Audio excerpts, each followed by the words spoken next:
நெல்லை சிந்துமதுரையில் அதிமுக சார்பில் அதிமுக பொதுச் செயலாளர் ஜெயலலிதா மீண்டும் தமிழக முதல்வராக வேண்டுதல் செய்து சிறப்பு பிரார்த்தனை நடைபெற்றது. நெல்லை சிந்துமதுரையில் அமைந்துள்ள அருள்மிகு விஸ்வநாத செல்வியம்மன் திருக்கோவிலில் அதிமுக பொதுச் செயலாளர் ஜெயலலிதா மீண்டும் முதலமைச்சராக சிறப்பு பூஜை மற்றும் பிரார்த்தனை நடைபெற்றது. நெல்லை மாநகராட்சி மேயர் புவனேஸ்வரி தலைமையில் நடைபெற்ற இந்த வழிபாட்டில் பாளை பகுதி செயலாளர் முத்துசரவணன், தச்சை பகுதி பேரவை பொறுப்பாளர் சக்திகுமார், குறிச்சி சேகர், சேதுராமலிங்கம், வட்ட செயலாளர் முத்துராஜ், செல்வசேகர், தச்சை பகுதி எம்ஜிஆர் இளைஞரணி நிர்வாகி செல்வமணி உள்ளிட்ட ஏராளமான அதிமுக பிரமுகர்கள் கலந்து கொண்டனர்.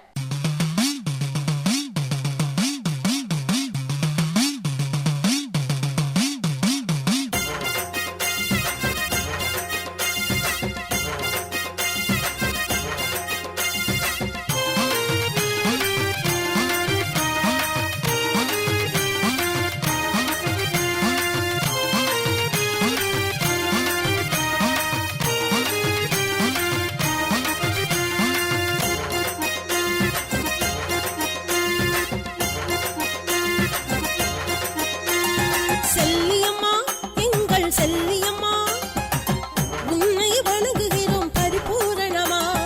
செல்லியம்மா, எங்கள் செல்லியம்மா, உன்னை வணங்குகிறோம் பரிபூரணமா.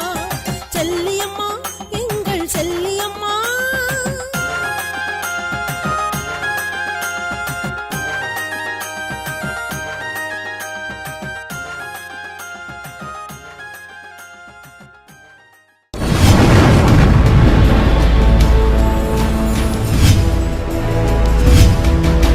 நீங்கள் பார்த்துக் கொண்டிருப்பது உங்கள் கதிர் டிவி.